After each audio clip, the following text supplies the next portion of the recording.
even as it's the end of the year and almost all work has been done also on higher EU level, except maybe banking union, which is still on the council agenda, and also here the last meeting in the parliament and plenary. At the same time, there is a very important meeting this year expected. It's bilateral EU-Russia high-level meeting also with Putin's arrival on 21st of December in Brussels. And it's very many issues are really important.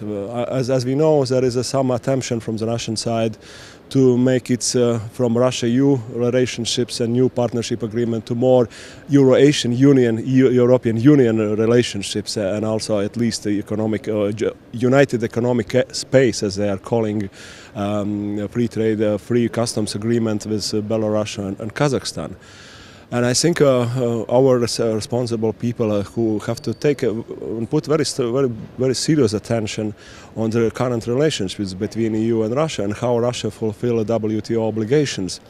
And what I'm responsible for transport, and I can say as a coordinator for ECR and Transport Committee, we have information from the Commission that there are in several fields in transport sector Russia doesn't fulfill all the responsibilities what they have to do it because of WTO. For example, in the sector of aviation, they are still not phasing out payments on Trans-Siberian overflights, which cost for EU islands more than 300 million euros per year.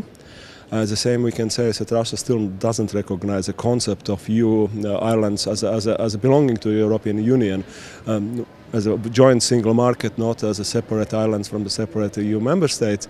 In a field of rail, we still have discriminatory railway tariffs to EU member states ports. For example, in Baltic states, Estonia, Latvia, Lithuania, you have to pay more for freight if it goes to these three member states ports, if you compare it with the tariffs to direction St. Petersburg ports. And again, with the road transport, 11 EU member states have problems with exchange of permits for freight movement by road with Russia. And I think taking into account everything what I said about the transport sector, our EU leaders in negotiations with Russia have to be very strong and powerful on this field.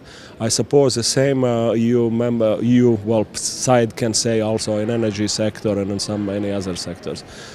And also, of course, on the WTO obligations for Russia, as we know, the responsible commissioner, the good on this field in the European Commission, sometimes already signaling that there is not everything done by Russian side as a commitments for obligations for WTO.